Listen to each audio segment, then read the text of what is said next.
One grain of sand is insignificant. Put it together with a few billion of its friends, however, and you get this, a rippling mass of tiny granules that makes anyone with paddle tires grin from ear to ear. This is Dumont Dunes, one of the largest expanses of pure sand outside the Sahara Desert.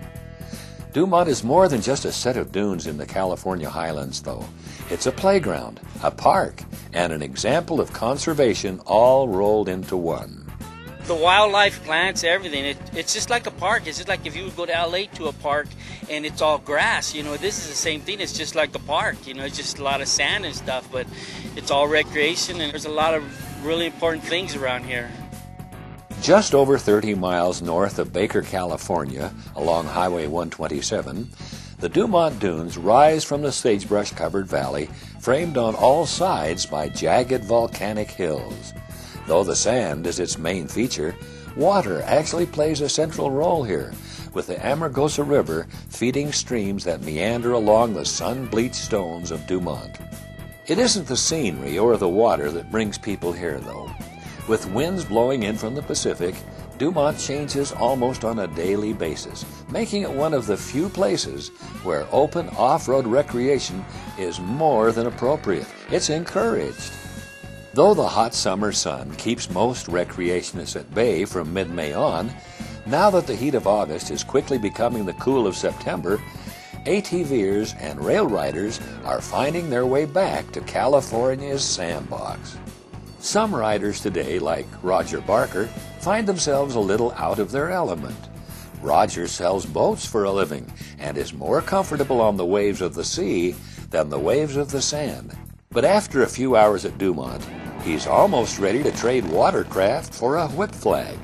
It's so addictive, it's as bad as boats. I love boats, there's no question about it. And I love the people that come with boats, but on the same token, I get down here with some of these sand hogs or sand people or sand devils, and they are awesome. And it's all about your surroundings. It's fun. There's plenty of room.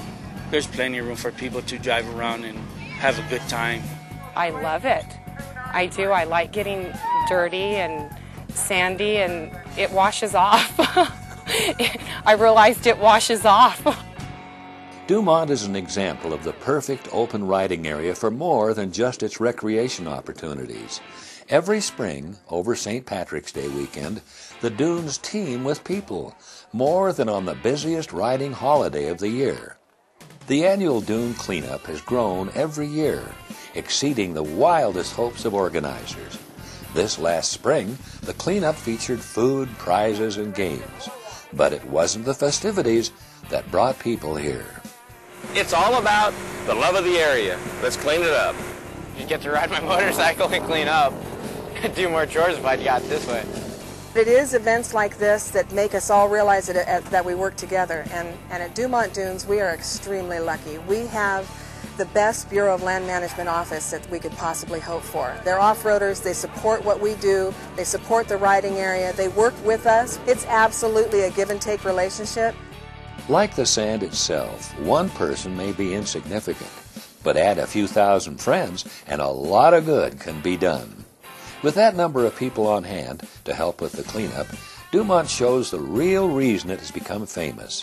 It may have great dunes, but it's the users and the land managers who keep the area spectacular.